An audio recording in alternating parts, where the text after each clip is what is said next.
नमस्कार। अपना प्रदेश उत्तर प्रदेश उत्तराखंड देख रहे हैं आप। मैं हूं आपके साथ पूजा मोहन पांडे। बुलेटिन की शुरुआत करते हुए सबसे पहले आपको बता दें, मथुरा के श्री कृष्ण जन्मभूमि और शाही ईदगाह विवाद में जिला कोर्ट ने बड़ा आदेश दिया है।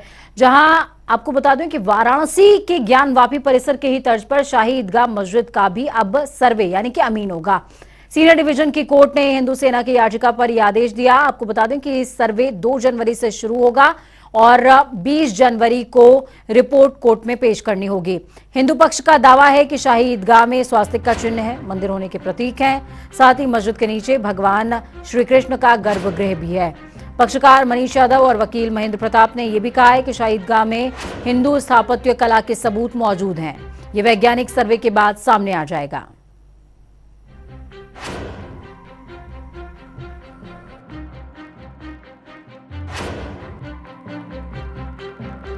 भगवान बालकृष्ण जो जन्मभूमि में है विराजमान, उनके नाम पर ये संपत्ति है, श्री कृष्ण जन्मभूमि। और ये 5000 वर्ष पुराना व्यक्तित्व है जो ठाकुर जी यहाँ पे विराजमान हुए थे। हमने उसी समय के अनुसार जो 13.37 एकड़ की जगह पे उस समय भी ये ठाकुर जी की नाम थी, जो आज ट्रस्ट के नाम है बिरला जी के द्वारा, उसमें जो अवैध रूप से निर्माण हुआ ईदगाह का, और उसके उपरांत उसमें समझौता कर लिया गया ऊपर ही ऊपर वाला ही वाला, जो ट्रस्ट की जानकारी में कभी नहीं रहा, एक सोसाइटी है उसके अलावा उसमें ये सब चीज़ें संज्ञान में आई। तो हम लोगों ने ठाकुर जी की संपत्ति को अवैध रूप से जो निर्माण हो रहा है और जो असुरक्षित है, सुरक्षित करने के लिए दावा प्रस्तुत किया गया है। सर्वे का कोई आदेश नहीं है। अभी ये जानकारी जरूर आई है कि 8 दिसंबर को, ये भी हमें समाचार पत्रों के माध्यम से, आपके चैनल के माध्यम से याद हो रहा है कि 8 दिसंबर को कोई दावा दायर किया गया और पहली तारीख को हमें बिना सुने, बिना हमें नोटिस दिए, बिना हमारी उपस्थिति के उसमें कोई अमीन कमीशन रिपोर्ट जारी कर दी गई, जो कि असंवैधानिक है, इलीगल है। लगभग 15 मामले इसको लेकर चल रहे हैं।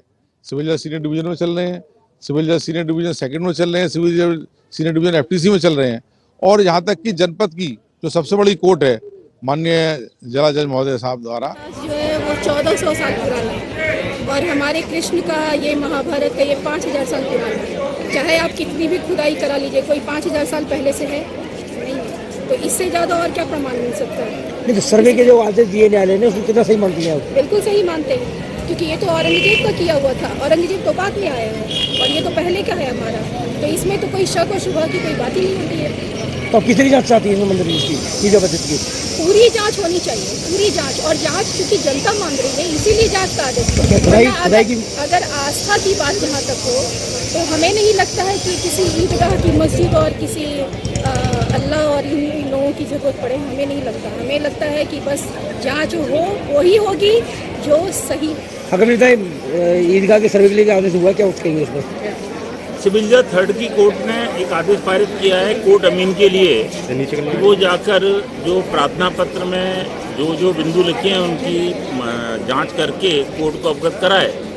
तो ये प्राइमरी एक आदेश है जिसका सभी पक्षों को स्वागत करना चाहिए और हमें प्रतीक्षा है कि कोर्ट का विस्तृत एक आदेश प्राप्त हो जिसमें एएसआई, पुलिस प्रशासन के वरिष्ठ अधिकारी, इन सबके संयुक्त एक जांच हो, जिसमें ये तथ्य सामने आए कि यह जो शाही ईदगाह मंदिर है, मस्जिद है, ये भगवान श्री कृष्ण के। उत्तर प्रदेश के मुख्यमंत्री योगी आदित्यनाथ दिल्ली दौरे पर पहुंचे और यूपी के सीएम योगी आदित्यनाथ अपने दिल्ली दौरे के दौरान प्रधानमंत्री आवास भी पहुंचे और प्रधानमंत्री से मुलाकात की। इस दौरान उन्होंने सूबे में कोरोना को लेकर के अलर्ट के बारे में प्रधानमंत्री को अवगत कराया। साथ ही कई अन्य योजनाओं, साथ में ग्लोबल इन्वेस्टर समिट के विषय में भी विस्तार से जानकारी दी। कोविड को लेकर एक बार फिर से अखिलेश यादव का बयान सामने आया है। आपको बता दें कि सपा मुखिया ने कहा है कि कोविड महामारी विषय बड़ा है। जो तस्वीरें चीन की सामने आ रही हैं वो बेहद डराने वाली हैं। आपको बता दें, अगर उन तस्वीरों को आप और हम देखेंगे तो घबरा जाएंगे। प्रदेश की जनता और देश की जनता सच जानना चाहती है। जो सच है वो बताया जाए। अगर कोरोना है और पाबंदी लगानी है तो बता दीजिए। कोरोना का इलाज कैसे करोगे वो भी बता दीजिए। ये कहना था अखिलेश यादव का।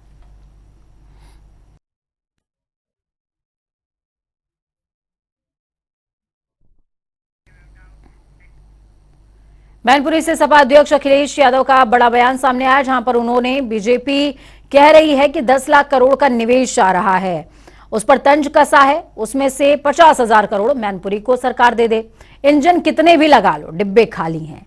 साथ ही उन्होंने कहा कि किसान व्यापारी को खुद मिलने वाला नहीं है, सच्चाई दिखाओगे तो मुकदमा लिखा जाएगा। कहाँ धर्मांतरण हो रहा है?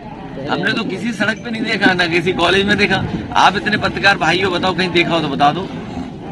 ये केवल जनता को डराने के लिए भारतीय जनता पार्टी समय समय पर मुद्दा उठाती है। अध्यक्ष जी, लोकल बॉडी चुनाव की आपने बात की, लेकिन क्या भाजपा घबराई हुई है? जो चुनाव जो हुए थे उसकी वजह से ये चुनाव टालना चाह रहे ओबीसी आरक्षण का। मैं अभी मैनपुरी आया हूँ। बीजेपी घबराई हुई है इसलिए कि इसने कोई समस्या का समाधान नहीं किया। मैं सैफई से चला हूँ, मैनपुरी पहुंचा हूँ, पूरे डिवाइडर पे सांड बाबा दिखाई दे रहे हैं। क्या इन्होंने नई जिम्मेदारी ली थी? और जिस देश का प्रधानमंत्री कहता हो कि जानवर की बड़ी समस्या और जानवर की समस्या का समाधान हो, बताओ प्रधानमंत्री के कहने के बाद भी सड़कों से सांड नहीं हट पा रहे, तो सरकार फेल है कि नहीं फेल है? बताइए, डीजल पेट्रोल कहाँ पहुंच गया? रसोई गैस की कीमत क्या है? खाद कहाँ है? कहीं भी किसानों का धान खरीदने का केंद्र बनाओ तो बता दो आप। तो सरकार फेल है। कोई यहाँ पढ़ा लिखा नौजवान बता दे कि उसे भरोसा और नौकरी मिल जाएगी? नहीं मिलेगी। अरे पढ़ाई लिखाई नहीं कर पा रहे, क्या है नौकरी बताओ? यहाँ लाइब्रेरी में बैठे होंगे बच्चे, पूछिए क्या नौकरी है इनके पास, तो वो नहीं चाहते बहस हो नौकरी पे, रोजगार पे। 1 डिस्ट्रिक्ट 1 प्रोडक्ट। अरे मैनपुरी तंबाकू बहुत फेमस है, बताओ मैनपुरी के लिए क्या किया? आप पत्रकार साथी हो, मुख्यमंत्री कहते हैं 1 डिस्ट्रिक्ट 1 प्रोडक्ट। अगर आपने सवाल भी पूछ लिया उनसे तो जेल भेज दिए जाओगे। आप क्या मंत्री हैं? आप पूछिए 1 डिस्ट्रिक्ट 1 प्रोडक्ट में क्या बजट आया मैनपुरी का? किसी को दिया उन्होंने? किसको? नहीं दिया। अरे भाई, हम वो नहीं कह रहे किसमें दिया, लेकिन बजट क्या दिया? कोई भी प्रोडक्ट हो सकता है उसमें। उत्तर प्रदेश के नगर निकायों के वार्डों के लिए जारी किए गए आरक्षण रोस्टर पर कानूनी लड़ाई पर हाईकोर्ट ने फैसला सुरक्षित रख लिया है। अब 27 दिसंबर को कोर्ट इस पूरे मामले पर फैसला सुनाएगी। बीते शुक्रवार को हाईकोर्ट में होने वाली सुनवाई समय की कमी के चलते एक बार फिर से टल गई, जिसको लेकर आज सुनवाई हुई थी। दरअसल 24 दिसंबर से कोर्ट की शीतकालीन की छुट्टियां शुरू हो जाएंगी, तो वहीं बीते शुक्रवार को समय की कमी के चलते सुनवाई नहीं हो पाई, जिस पर कोर्ट ने छुट्टियां होने के बावजूद नगर निकाय ओबीसी आरक्षण के मामले में सुनवाई पूरी कर ली। सुनवाई आज पूरी हो गई है। दोनों पक्षों की बहस सुनने के बाद जो है न्यायालय ने अपना निर्णय सुरक्षित कर लिया है और 27 दिसंबर मंगलवार को जजमेंट जो है न्यायालय अपना देगा इस पूरे प्रकरण पे। सर, उसके अलावा कहा जा रहा था कि सरकार ने जो हलफनामा दाखिल किया उसके बाद बहस हुई, तो उसमें क्या कुछ रहा आरक्षण को लेकर? सरकार ने अपने हलफनामे में अपने एक्शन को डिफेंड किया कि जो हमने नोटिफिकेशन जारी किया है वो बिल्कुल सही तरीके से जारी किया है, लेकिन कोर्ट उनसे बहुत ज़्यादा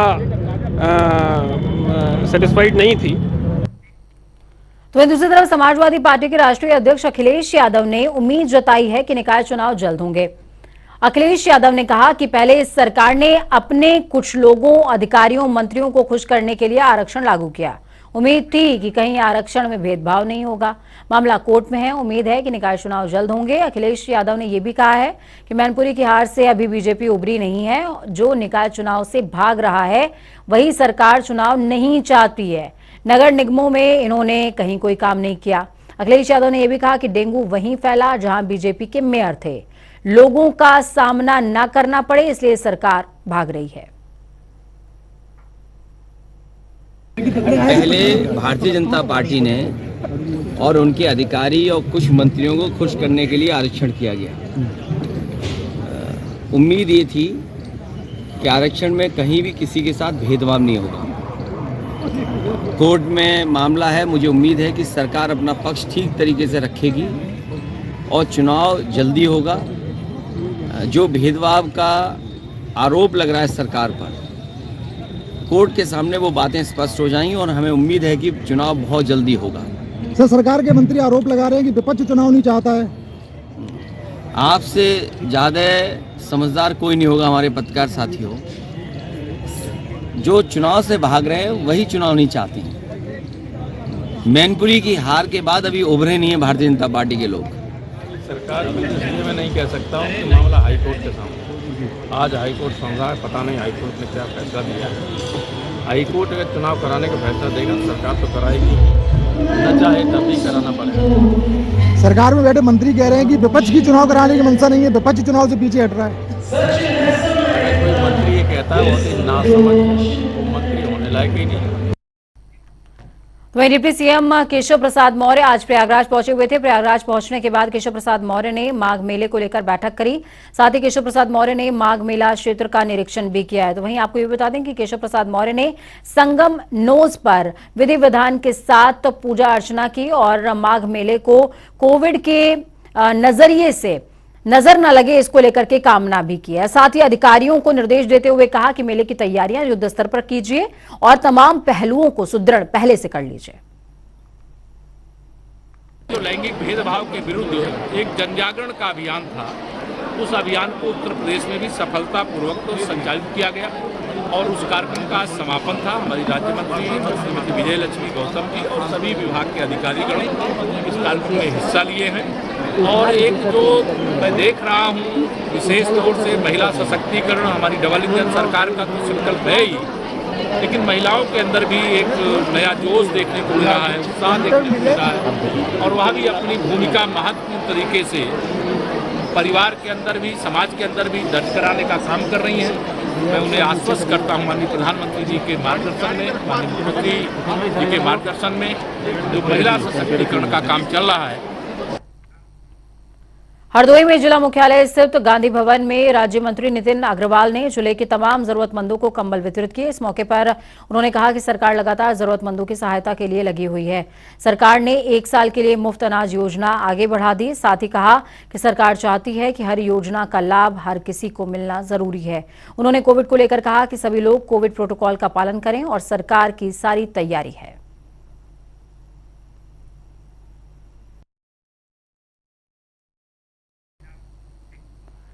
अमेठी में शहीद अनिल सिंह के घर राज्य मंत्री दिनेश प्रताप सिंह पहुंचे। शहीद के परिवार वालों को दिनेश प्रताप सिंह ने ढांढस बंधाया और परिवार के प्रति शोक संवेदना भी व्यक्त की है। साथ ही आपको बता दें कि परिवार को हर संभव मदद का आश्वासन दिया। 1 हफ्ते पहले पूर्व जम्मू के सत्तवारी में तैनात अमेठी के जवान अनिल सिंह को हार्ट अटैक के चलते उनकी मृत्यु हो गई थी।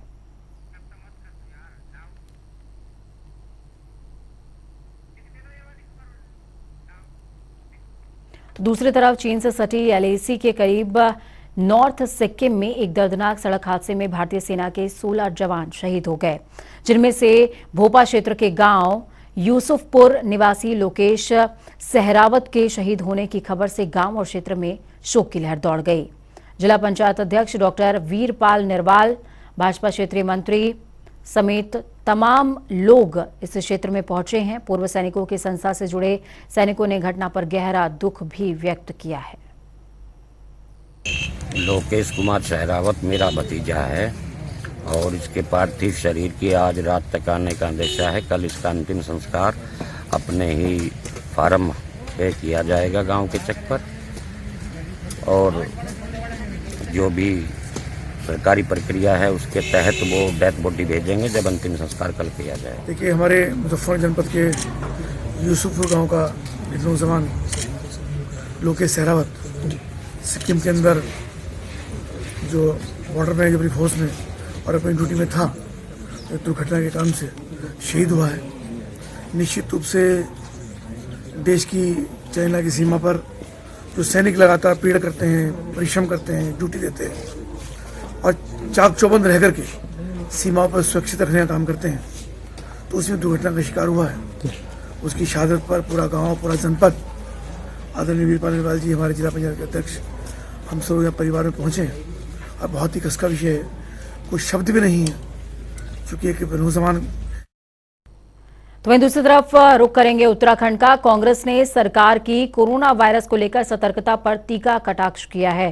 कांग्रेस के प्रदेश अध्यक्ष करण मारा ने कहा कि चीन की खबरें आज तक कभी इस तरह से सामने नहीं आई। कोरोना रोकथाम को लेकर सरकार पूरी तरीके से विफल है। करण मारा ने यह भी कहा कि बीजेपी कोरोना के जरिए कांग्रेस की भारत जोड़ो यात्रा को सिर्फ और सिर्फ रोकना चाहती है। थोड़ा डाउट है, मुझे ये लगता है, क्योंकि जो आजकल तो कोविड का सेकंड फेज के बाद लगातार जो लोग एडमिट भी हो रहे थे, कोविड बताया जा रहा, बहुत गंभीरता नहीं हो रही थी। लेकिन जिस तरीके से चाइना की न्यूज़ें परोसी जा रही है, और सबको पता है चाइना बंद राष्ट्र है, चाइना की खबरें बाहर नहीं आती। पिछली बार ये पता करना कि चाइना के कहाँ से क्या हुआ, कितने लोग मरे, किसी को कोई जानकारी नहीं हो पा रही थी। और उस चाइना से खबर आ रही कि साहब 3 महीने का जो है सौदा के लिए। उत्तराखंड के राज्यसभा सांसद नरेश बंसल ने राज्यसभा में चक्राता और मसूली तक रेलवे लाइन बिछाने का मुद्दा उठाया। बंसल ने कहा कि उत्तराखंड में पर्यटन और धार्मिक गतिविधियों को बढ़ाने के लिहाज से चक्राता और उत्तरकाशी तक रेल मार्ग बिछना जरूरी है। साथ ही राज्यसभा सांसद नरेश बंसल ने संसद में देश में जबरन धर्मांतरण का मुद्दा प्रमुखता से उठाया है। धर्मांतरण आज देश में चारों ओर जबरन धर्मांतरण की समस्या दिखाई दे रही है। लोग चिंतित भी हैं, समाज भी चिंतित है। हमारे संविधान में भी पूजा पद्धति, धर्म का पालन, ये इसकी स्वतंत्रता है, मौलिक अधिकारों में है। लेकिन जबरन धर्मांतरण इसकी स्वतंत्रता नहीं है। भय दिखाकर, लालच देकर के, मदद के नाम पर भोले भाले सुदूर गांवों में रहने वाले आदिवासियों का या भोले भाले लोग जो सीमा के पास रहते उनका धर्मांतरण, ये देश की सुरक्षा के साथ भी खतरा है। देखिए, उत्तराखंड एक पर्यटन की संभावनाओं को लिए हुए राज्य है और इससे बहुत रोजगार के अवसर पैदा होंगे। प्रधानमंत्री नरेंद्र मोदी जी का उत्तराखंड से विशेष लगाव है और यहाँ के पर्यटन को बढ़ाने के लिए उन्होंने हमको ऑल वेदर रोड दी, ऋषिकेश कर्णप्रयाग रेल लाइन दी, टनकपुर बागेश्वर रेल लाइन का भी सर्वे चल रहा है और उसके कारण से पर्यटन में अभूतपूर्व वृद्धि हुई है। केदारनाथ हेमकुंड साहिब में रोपवे का भी शिलान्यास किया है। तो ये पर्यटन की और मांग है। जिस प्रकार से ऋषिकेश कर्णप्रयाग रेल लाइन से हमारा पर्यटन और तीर्थाटन बढ़ेगा, मेरा ये मानना है कि उस रेल लाइन को देहरादून से भी जोड़ी जाने की आवश्यकता है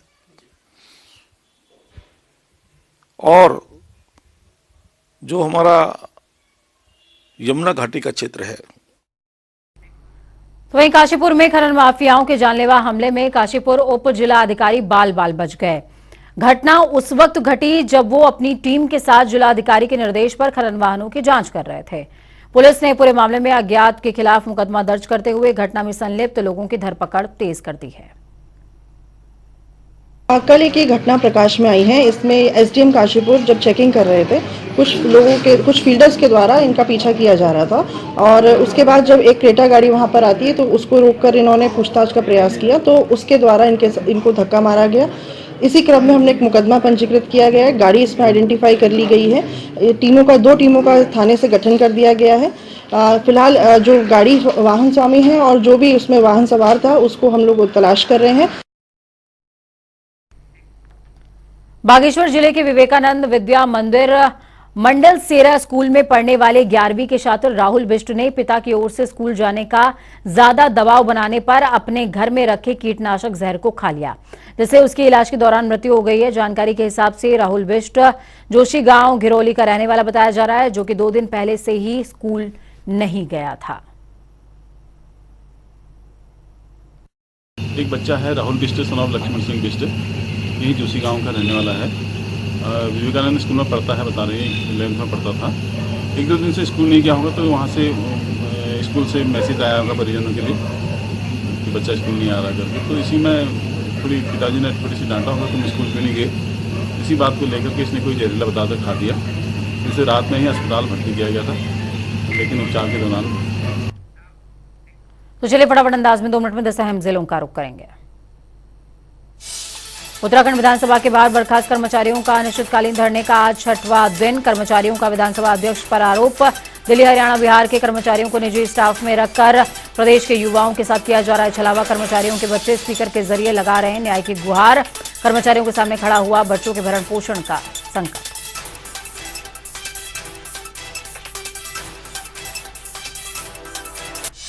कन्नौज के तिरवा में थाना समाधान दिवस पर कानपुर जोन के आईजी प्रशांत कुमार ने सुनी फरियादियों की फरियाद। पुलिस प्रशासन को तत्काल समस्याएं निपटाने के दिए निर्देश। इस दौरान थाना समाधान दिवस पर जनपद के आला पुलिस अधिकारी भी रहे मौजूद। आगरा के पिनाहट में चंबल नदी पर बन रहे प्लाटून पुल के काम पर लगा पूर्ण विराम। यात्रियों राहगीरों का आवागमन हुआ शुरू।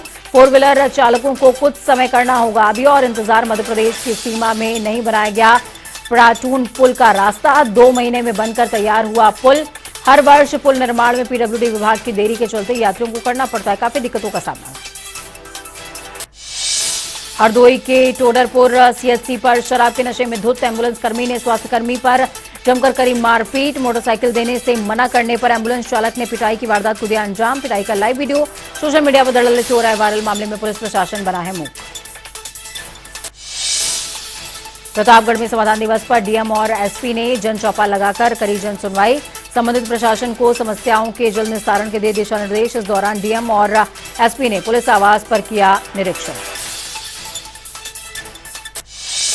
सिक्किम की सड़क दुर्घटना में एटा के ताजपुर अद्दा गांव के लॉन्स नायक भूपेंद्र सिंह हुए शहीद। परिजनों और गांव वालों में मातम का माहौल। शहीद के सेना से रिटायर्ड पिता सुरेंद्र सिंह ने कहा, मुझे दुख है, मेरा बेटा एक्सीडेंट में मरा। देश के लिए शहीद होता तो मुझे बहुत गर्व होता। शहीद का पार्थिव शरीर देर रात तक उनके पैतृक गांव पहुंचने की सांत्वना। औरैया में असला लेकर डांस करता मिला युवक। वीडियो सोशल मीडिया पर हो रहा धड़ल्ले से वायरल। पुलिस ने मामले को संज्ञान में लेते हुए घटना में शामिल 3 लोगों को किया गिरफ्तार। झांसी के महरानीपुर प्राइमरी स्कूल में रसोइयों को नहीं मिल रहा उनका मानदेय। शिकायत लेकर महिलाएं पहुंची उप जिलाधिकारी के पास।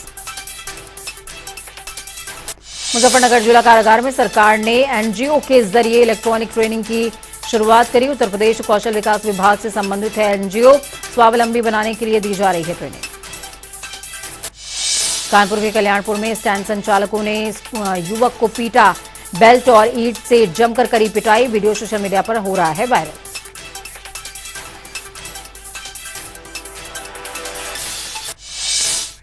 वक्त यहाँ पर छोटे से ब्रेक का। ब्रेक के उस पार खबरों का सफर लगातार जारी रहेगा। बने रहिए जनता टीवी के साथ, क्योंकि हमें आपकी ताकत। अपना और अपनों का बहुत ज्यादा ख्याल रखिए। हमारी कामना है कि आपका आने वाला कल आज से बेहतरीन भी हो और सुरक्षित भी। नमस्कार।